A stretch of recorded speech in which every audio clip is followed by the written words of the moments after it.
بڑی قوت ہے اخلاقی پاور اخلاقیات میں کہ یہاں اللہ کی کوئی بھی مخلوق ہے، وہ جن کی شکل میں، جادو کی شکل میں، شیطان کی شکل میں، ہم آپ کو تکلیف نہیں دینا چاہتے اور آپ ہمیں تکلیف نہ دے، برائے کرم آپ 8 دن ہم استعمال کمرہ یہ نہیں کرتے، آپ اوپر چلے جائیں یا کسی اور صحرا میں چلے جائیں، ہم آپ کے لیے دعا گو ہیں، اللہ آپ کو ایمان بھی دے، اللہ آپ کو اچھا گھر بھی دے، اللہ آپ کو اچھی گاڑی بھی دے، اللہ آپ کو اچھا رزق بھی دے۔ میں نے ایک دفعہ اس طرح بات کی نا تو وہ مجھے اس طرح دیکھنے لگا، وہ شیطان جس کے اندر کہنے لگا کہ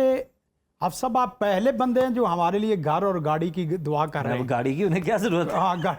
نہیں، اصل میں سفر تو ان کے بھی ہے، سفری تو اصل گاڑی ان کی ان کے اعتبار سے ہے۔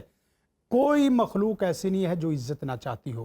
کوئی مخلوق ایسی نہیں ہے جو اخلاق اور وقار نہ چاہتی ہو۔ بسم اللہ الرحمن الرحیم۔ سب سے پہلے اگر بات کی جائے شیطان اور انسان کی تو اللہ دی یوسوس فی صدور الناس، یہ قرآن کریم کی ایسی آیت ہے جو ہر چھوٹے بڑے کو آتی ہے کہ شیطان تو آپ کے اندر دل کو متاثر کرنے کے لیے ہر وقت باقاعدہ وہ کوشش اور کاوش میں ہے۔ یوسوس فی صدور الناس، جو آپ کے دل تک پہنچا ہوا ہے وہ آپ کے وجود تک تو بالاولا پہنچا ہوا ہے۔ آپ کے گھروں میں، آپ کے واش روم میں، آپ کی نیند کے مسائل میں، آپ کے تلاوت کے مسائل میں، آپ کے ذکر میں، آپ کی نماز میں۔ حدیث آتی نبی کائنات صلی اللہ علیہ وسلم نے فرمایا اذا نودی للصلاۃ، جس وقت نماز کے لیے اذان کہی جاتی ہے تو ادبر الشیطان،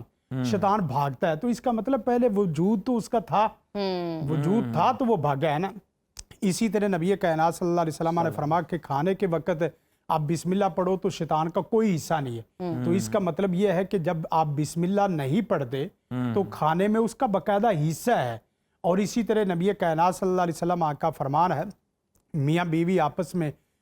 الگ ہوں، پرائیویسی اختیار کریں، تو وہاں بھی ہے کہ بسم اللہ اللہم انی اعوذ بک من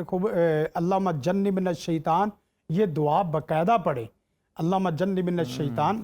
وجنب الشیطان فیما رزقتنا۔ اب اس کا مطلب یہ ہے کہ وہاں سے بھی حصہ لیتا ہے، آپ کے بستر میں آیا ہوا ہے، آپ کے دسترخوان میں آیا ہوا ہے، آپ کے واش روم میں آیا ہوا ہے، آپ کے گھروں میں آیا ہوا ہے، آپ کے قبرستانوں میں ہے، گویا کہ ہر جگہ ہے۔ قرآن مجید کی آیت دیکھا جائے تو وَأَنَّا لَمَسْنَا السَّمَاءَ فَوَجَدْنَا مُلِيَتْ حَرَسًا شَدِيدًا وَشُهُبًا، ہم نے آسمان کو ٹنڈولا تو پوری جگہ شیطانوں سے بھری ہوئی تھی۔ تو یہ تمام چیزیں ہیں۔ اب تو ظاہر بھائی یہ بحث ہی نہیں رہی کہ شیطان کہاں ہے، آپ بتائیں کہ شیطان کہاں نہیں ہے، کہاں نہیں ہے، بات سمجھ رہے نا کہ تو ہر جگہ ہے۔ اب تو ریڑھی والے کے پاس شیطان آیا ہوا ہے، ہم کہتے تھے بڑے افیسر کے پاس اس کو رشوت لینے پہ مجبور کرتا ہے، غلط کام کرنے پہ مجبور کرتا ہے۔ تو اس کا جو نا وہ بہترین جو طریقہ ہے علامات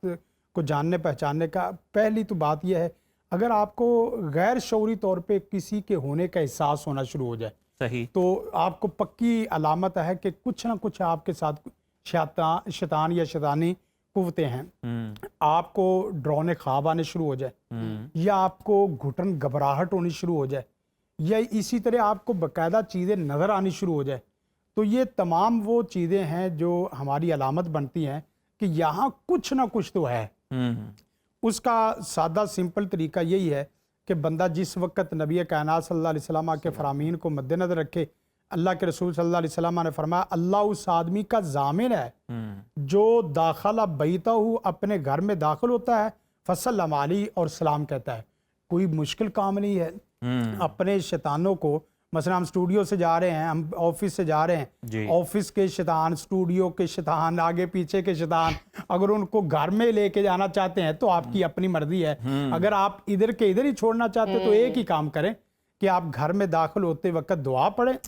اور صرف السلام علیکم ورحمۃ اللہ وبرکاتہ کہہ دے۔ السلام علیکم ان کو بھی ہو گیا اور ان کو بھی ہو گیا کہ تو باہر رہ، اب میں ادھر ہوں۔ اسی طرح نبی کائنات صلی اللہ علیہ وسلم کا جو فرمان ہے باقاعدہ کہ جب خواب میں کوئی آدمی شیطان آپ کو تنگ کرے تو اس میں ایک بڑی پیاری دعا ہے جو آپ کی گھبراہٹ کو، آپ کے برے خوابوں کو، آپ کی اس طرح کی تکلیفوں کو ختم کرتی ہے۔ اعوذ بکلمات اللہ التامات من غضبہ وعقابہ وشر عبادی ومن حمدات الشیاطین واعوذ بک ربی یحضرون۔ کسی آدمی کو کسی قسم کی بھی کوئی گھبراہٹ ہے، حتیٰ کہ جن آپ کے سامنے بیٹھ کے باقاعدہ ٹک ٹکی باندھ کے دیکھنا اور ڈرانا شروع ہو گیا ہے، آپ یہ دعا پڑھ لیں، اللہ کی خاص توفیق مدد سے وہ آپ کی آنکھ میں آنکھ نہیں ملا سکے گا اور آپ کی سانسوں میں سانس نہیں ملا سکے گا۔ اور پھر